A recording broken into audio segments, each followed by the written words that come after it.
एक गांव के बाहर छोटा सा शिव मंदिर था जिसमें एक वृद्ध पुजारी रहते थे। एक दिन एक गरीब माँ अपने नन्हे से बालक को मंदिर के द्वार पर छोड़कर चली गई। बहुत खोजने पर भी पुजारी जी को बालक के परिवार का कुछ भी पता न चला।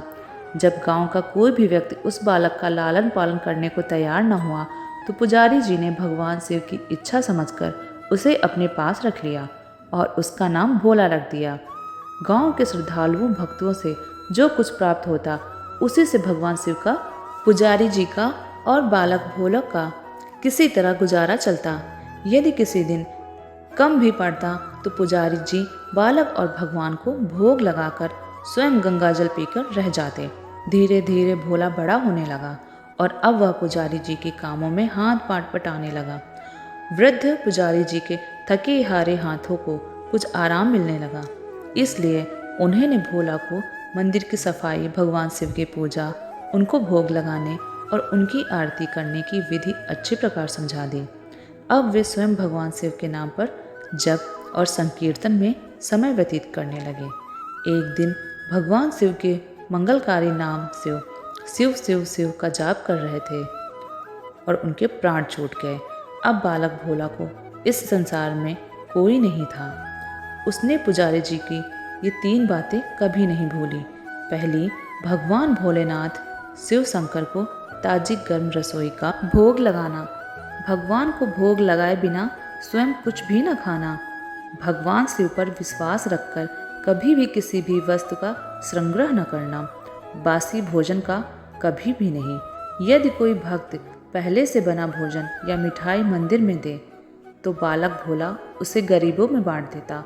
वह ताजी रसोई बनाकर ही भगवान जी को भोग लगाता, उसके बाद ही स्वयं प्रसाद ग्रहण करता और यदि बचता तो उसे बांट देता। यदि रसोई बनाने को सामग्री न होती तो भोले बाबा और भोला भगत दोनों गंगा जल पीकर ही रह जाते। एक बार बरसात का मौसम आया और 3-4 दिन तक मूसलाधार वर्षा होने से मंदिर में एक भी भक्त नहीं आया। भोला अपने भोले बाबा को गंगा जल का ही भोग लगाता और उसे ही पीकर रह जाता। भोले बाबा बालक की भक्ति और सहन शक्ति की परीक्षा लेते रहे, किंतु आखिर में अपने भक्त बालक को भूख से तड़पते देख उनसे रहा न गया। वे सेठ के नौकर का रूप धरकर हाथ में भोजन सामग्री की पोटली लेकर वर्षा में भीगते हुए मंदिर के द्वार पर जा पहुँचे। उन्होंने आवाज़ लगाकर भोला को बुलाया और उसके हाथ में पोटली देते हुए बोले, सेठ जी ने यह कच्चा राशन भेजा है, इससे रसोई बनाओ, भोग लगाओ और स्वयं भी प्रसाद पाओ। मैं कल फिर आऊँगा। भोला भगत ने आशीर्वाद देकर उसे विदा किया और सूखी गीली लकड़ियों के धुएं में गर्म रसोई बनाकर भोले बाबा को भोग लगाया।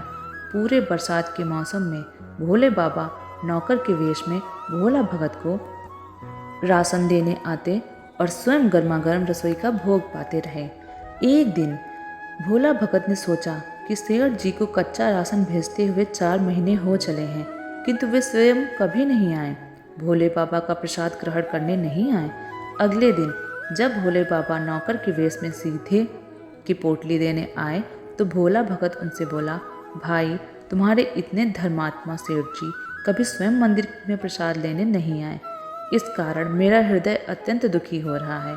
अपने सेठ जी से कहना कि कल वे भी मंदिर में प्रसाद ग्रहण करें आके।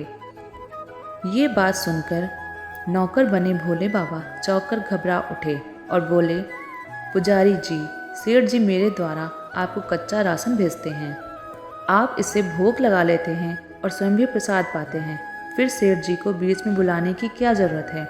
जैसा चल रहा है वैसे ही चलने दीजिए ना। भोला बोला, ऐसे कैसे चलने दूँ? आपके धर्मात्मा सेठ जी इतने दिनों से कच्चा राशन भेज रहे हैं, क्या मैं उन्हें भगवान का प्रसाद देने का अपना कर्तव्य भी पूरा ना करूं? मैं किसी का उधार खाने वाला नहीं हूं।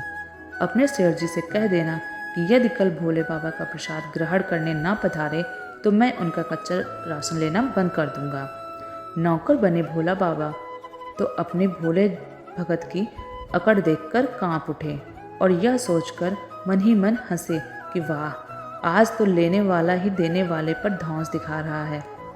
लेकिन सरल हृदय भक्ति के मनोभाव पर रीझ कर वे बोले, ठीक है पुजारी जी, कल सेठ जी मंदिर में प्रसाद ग्रहण करने जरूर आएंगे। दूसरे दिन बड़े सवेरे ही भोले बाबा नौकर के वेश में दूध और बहुत सारी भोजन सामग्री लेकर मंदिर पहुंच गए। भोला चौंकते हुए बोला, भाई आज इतना सारा सीधा किस लिए आए हो?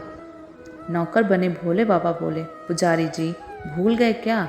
आज आपने सेठ जी को प्रसाद के लिए बुलाया है, इसलिए आप छपकर रसोई बनाइए और भोले बाबा को भोग लगाइए। हाँ, यह तो बता दीजिए कि सेठ जी किस समय पधारेंगे। सेठ जी ने उसको समय बता दिया। अब भोला भगत की इच्छा पूर्ण करने के लिए भोले बाबा कैलाश पर सेठ का रूप धारण करने लगे। इधर अपने स्वामी को एक प्यारे भक्त के यहाँ जाने का समाचार सुनकर ममतामयी अन्नपूर्णा माँ पार्वती भी भला कैसे पीछे रहती। वे भी पति की आज्ञा लेकर सेठानी का रूप धारण करने में जुट गईं। भोले बाबा ने अपने गले से मुंडों की माला उतार दी, शरीर पर लगी भस्म, कमर पर पहना हुआ बांगावर और बाहों और कानों में पहने सांपों के हार भी उतारकर रख दिए। उन्होंने एक मखमल का सुंदर कुर्ता धारण कर लिया, अपनी जटाएं सीधी कर गंगा और चंद्रमा को उसमें छिपा लिया और ऊपर से एक सुंदर रंग बिरंगी पगड़ी पहन ली। सदैव नंगे पैर विचरण करने वाले शिव जी ने आज अपने पैरों में रेशमी जूतियां भी धारण कर ली। हाथ का त्रिशूल और डमरू भोले बाबा ने नंदी के हाथ में थमा दिया और अपने हाथ में एक सुंदर छड़ी लेकर पार्वती जी को तैयार होने की प्रतीक्षा करते हुए कैलाश पर चहलकदमी करने लगे। इधर पार्वती जी घंटों से तैयार होने में जुटी हुई थी। उन्होंने आज अपने पतिदेव के नगर में बनी सुंदर बनारसी साड़ी निकालकर पहनी, जिसका रंग सेठ बने शिव जी के कुर्ते से मैच कर रहा था। उन्होंने सोने चांदी हीरे के जगमगाते हुए आभूषण धारण किए, बगल में सुंदर सा पर्स ले लिया और भोले बाबा के बार बार आवाज़ लगाने के बाद श्रृंगार कक्ष से बाहर निकलकर आई। जब पार्वती जी और शिव जी ने एक दूसरे को सेठ सेठानी के वेश में देखा तो वे चकित होकर एक दूसरे को निहारते ही रह गए। जब भगवान गौरी शंकर सेठानी सेठ का रूप धारण कैलाश से अपने भक्त के यहाँ दावत खाने चले गए तो गणेश, कार्तिकेय, नंदी, ऋषि मुनि देवता, देवांगनाएं भी उन्हें देखकर ठगे से रह गए। सेठ बने शिव जी अपने हाथ में ली हुई छड़ी को अदा से घुमाते हुए पृथ्वी पर टेकते हुए चले और उनके पीछे बगल में पर्स लिए अपनी जूती से टक टक और पायलों से छन छन की मधुर ध्वनि करती हुई माँ पार्वती सेठानी बनी हुई चल रही थी। इधर भोला भगत आज सुबह से ही सेठ जी के स्वागत में भांति भांति के पकवान बनाने में जुटा हुआ था। अपने भोले बाबा का भोग तो वह चलते फिरते बना लेता, किंतु आज उसे कई महीने से भगवान को भोग लगाने के लिए कच्चा राशन भेजने वाले सेठ जी को भगवत प्रसाद देना था। अतः आज उसने अपनी सारी पाक कला झोंक डाली थी। उसने सेठ जी द्वारा भेजे हुए चावल धोकर खीर बनाई, उसे धीमी आंच में पकाकर गाढ़ा किया और उसमें सेठ जी के द्वारा भेजे हुए पिस्ते, बादाम, केसर, किशमिश डाले। मिर्च और अदरक को कूटकर उसे बाजरा, बेसन और गेहूं के आटे में भर भर कर मोटे मोटे मिस्से टिक्कड़ बनाए। रसोई बनाकर भोला भगत पुनः स्नान करने चला गया ताकि स्वच्छ वस्त्र पहनकर भोले बाबा को भोग लगा सके और सेठ जी को उनका प्रसाद दे सके। जब भोला स्नान कर कर वापस लौटा तब देखा सेठ जी प्रसाद ग्रहण करने के लिए स्वयं तो आए ही हैं, संग में अपनी सेठानी जो को भी लाए हैं। भोला ने झट दोनों से राम राम की उन्हें आसन देकर बैठाया और बोला, मैं अभी भगवान को भोग लगाकर आता हूँ, फिर आपको प्रसाद परोसूंगा। भावना के भूखे भोले बाबा भूख सहन नहीं हो रही थी, इसलिए वे बोले, पुजारी जी भगवान को जल्दी से भोग लगाइए, मुझसे भूख सहन नहीं होती। भोला भगत बोला, सेठ जी भूख तो मुझे भी बड़ी जोर से लग रही है, किंतु मैं अपनी भूख के कारण भगवान को भोग लगाना नहीं भूलता। यदि दुनिया के सारे लोग इसी तरह अपनी भूख के लिए भगवान को भोग लगाना भूल जाएं, तो भगवान तो भूखे मर जाएं। सेठ जी बने भोले बाबा एक पत्तल उठाते हुए बोले, पुजारी जी आप भोग लगाइए, इधर मैं पत्तल परोस रहा हूँ, मुझसे भूख सहन नहीं हो पा रही है। भोला भगत सेठ जी बने भोले बाबा को डांटते हुए बोला, सेठ जी भगवान के काम में ना तो जल्दीबाजी चलती है और ना ही कंजूसी। मैं जब तक भगवान को भोग नहीं लगा लेता आप रसोई के पास भी नहीं भटक सकते। चुपचाप इधर बैठ जाइए और ओम नमः शिवाय जपते रहिए। मैं अभी आता हूँ और आपको पेट भर भोजन कराता हूँ। सेठ बने शिव जी डांट खाकर चुपचाप अपने आसन पर जाकर बैठ गए।